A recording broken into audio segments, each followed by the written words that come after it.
I'm saying it. I'm brown. Look at me. I can't be racist, man. Look at me. I'm brown. I can be racist. I still would not have voted for you because you're an Indian. We'll get back to that. We'll get back to that. Okay. I'm talking right now. It's not like I just said the most ridiculous racist thing ever. No, we're just gonna pass that. That's just a Sunday. I've said worse. Like, we'll get back to that. Oh my gosh. Yeah.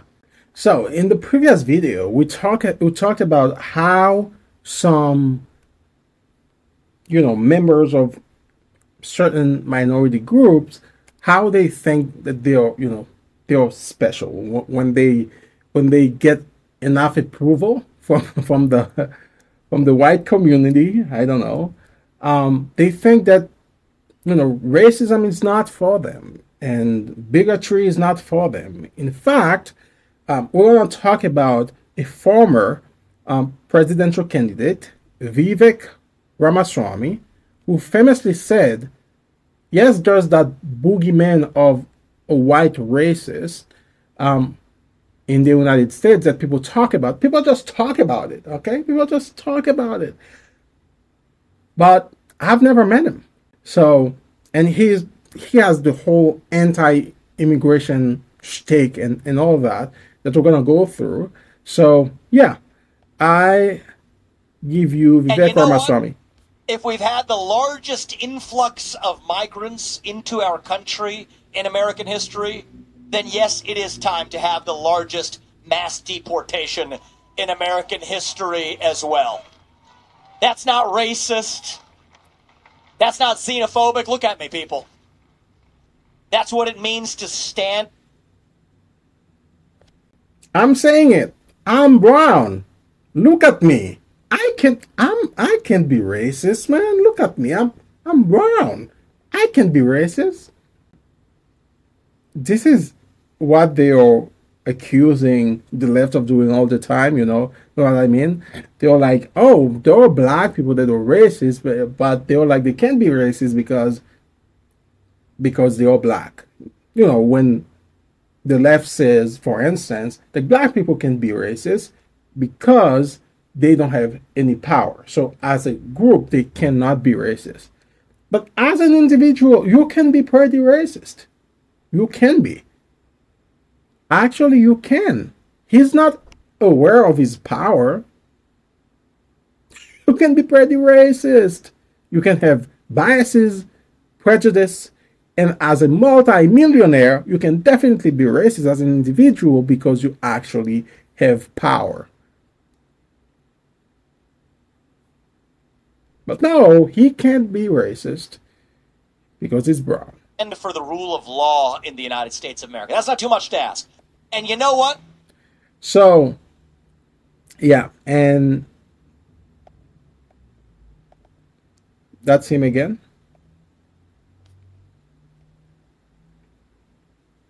If I may just finish this. If I may finish my point, with racism, I think I will be better denying that racism is a problem. I've never denied that racism is a problem. If you listen to the response I gave to that black pastor, my whole point is racism has been a major problem for most of our national history.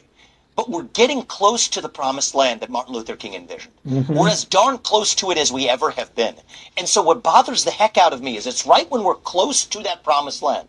Martin Luther King said it, I may not get there with you, and he didn't get there with us. But I think it desecrates the legacy of our civil rights movement, desecrates the legacy of Martin Luther King, that right when we get closest to the point of having racial equality and gender equality and even opportunities for people of minorities of many types, are we perfect? No. But are we as close as we've ever been? Yes, we have. To then obsess over systemic racism, to then obsess over white guilt and otherwise, we're creating... What is that word, obsess? People are talking about it. People are not like, what is that word? Anything any issue that people are passionate about is obsessing? What is that? This is gaslighting to 1.0, 2.0, I don't know. Yeah, that's insane. What do you mean obsessed? Like, people are talking about it because it's an issue. And people are not saying that there hasn't been any progress in the United States when it comes to racial issues. People are just saying that it still exists. If it still exists, it still exists. Now, the thing that they would say that I've heard him say is maybe not him. Maybe it's Matt Walsh.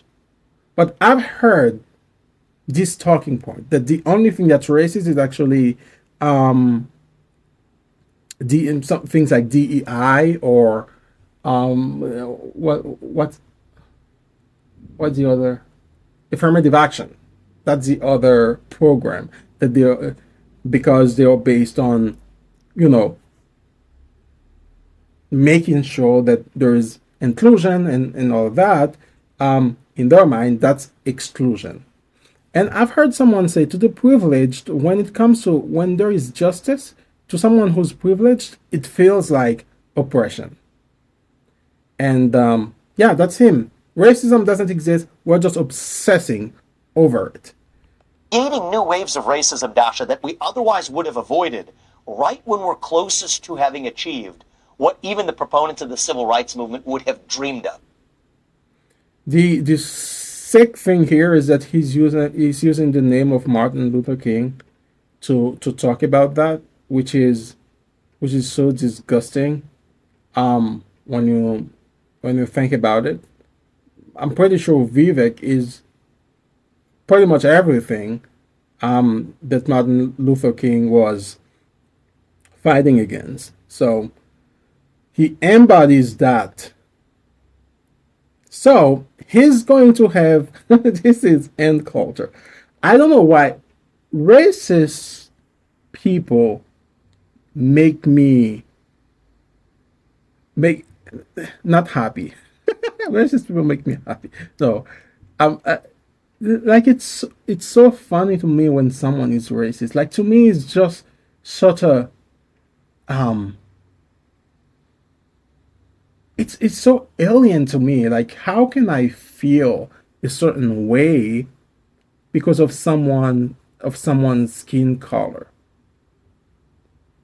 How can I put someone down because of their appearances? I don't know, like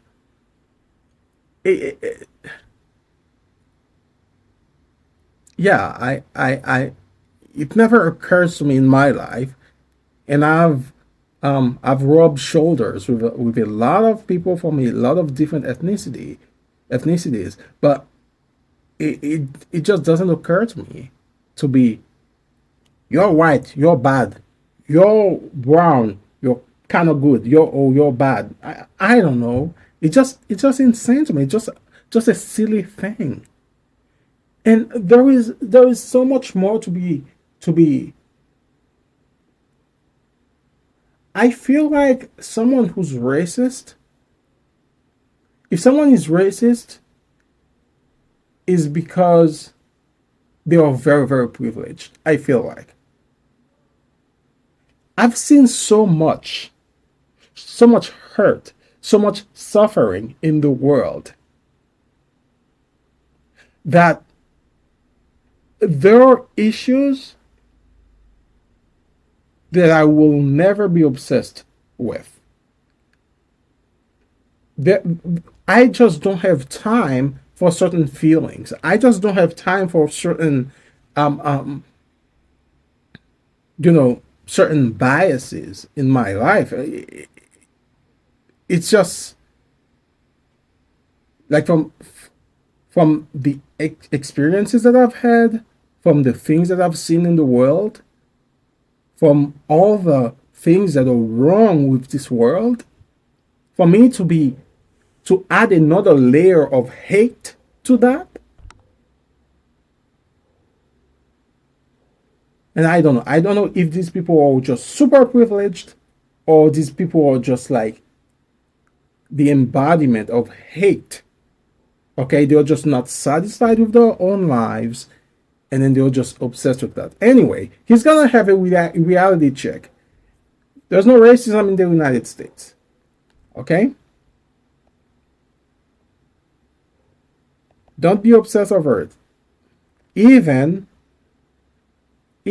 despite of what we're gonna see in this video.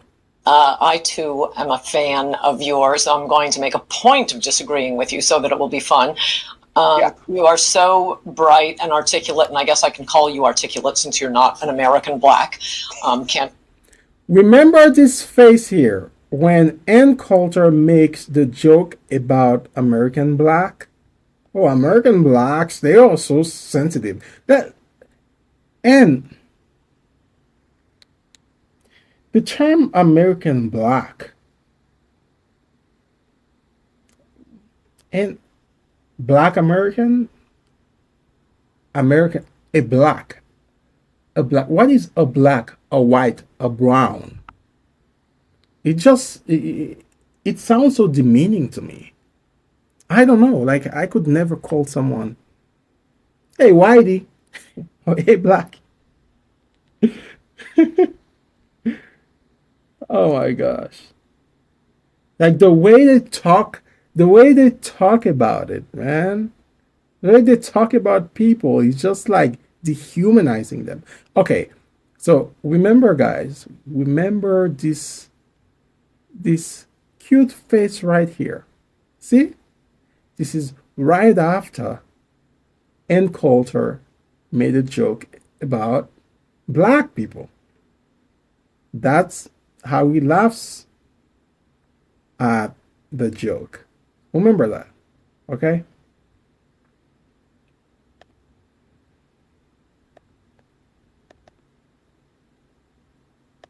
can't say that about them. That's derogatory. And that was a great opening segment. Lots of things to talk about there. Oh, and I agreed with many things you said during, in fact, probably more than most other candidates when you were running for president. But I still would not have voted for you because you're an Indian. We'll get back to that. Okay, I gotta find the other face. Okay, that's part of it. That's a new face. That's when he realizes, oh my gosh, that boogeyman that I had never met, I just met her, and it's a boogie woman. It's not a. Oh, and I like the way she's like, we'll get back to that. Okay, I'm talking right now. It's not like I just said the most ridiculous racist thing ever. No, we're just gonna pass that. That's just a Sunday. I've said worse. Like, we'll get back to that. Oh my gosh. Yeah. Racists make me laugh. And this face, I'll dream of it tonight. Okay. That's it for now. Like and subscribe, and if you want to go further, you can actually subscribe to my Patreon. I have a lot of good stuff there about languages, language learning, and things like that. So yeah, see you guys next time.